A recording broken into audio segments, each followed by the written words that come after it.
ମୁଁ ଆଜି ଆସିଥିଲି ରାଉରକେଲା। ବାହାର ପଟୁ ଡେକୋରେସନ୍ଟା ତ ବହୁତ ଭଲ ଦେଖାଯାଉଛି।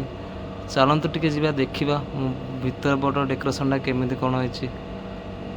ମୋର ଗୋଟେ ଭଣଜାର ବାହାଘର।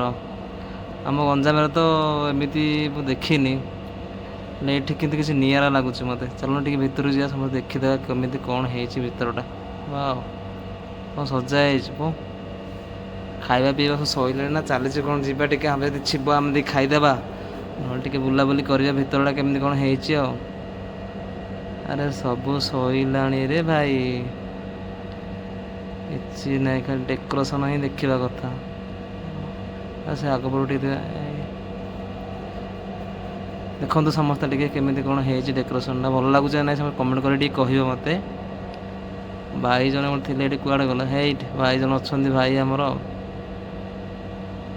ଆସନ୍ତୁ, ଭଲ ଲାଗୁଛି କି? ଦେଖିବ, ଯିବେ ଦେଖିବ, ହଁ ଟିକେ କହିବ ମୋତେ ଟିକେ ଡେକୋରେସନ୍ଟା କେମିତି କ'ଣ ହେଇଛି। ମୋତେ ଲାଗୁଛି ଟିକେ ନିଆରା ଟାଇପ୍ର, ଟିକେ ୟୁନିକ୍ ଟାଇପ୍ର ହେଇଛି। ନା ଇଏ ହେଉଛି ରାଉରକେଲା ନା, ଯେତେ ଯାହା ହେଲେ ବି ରାଉରକେଲା। ଗୁପଚୁପ ଖିଆ ଚାଲିଛି।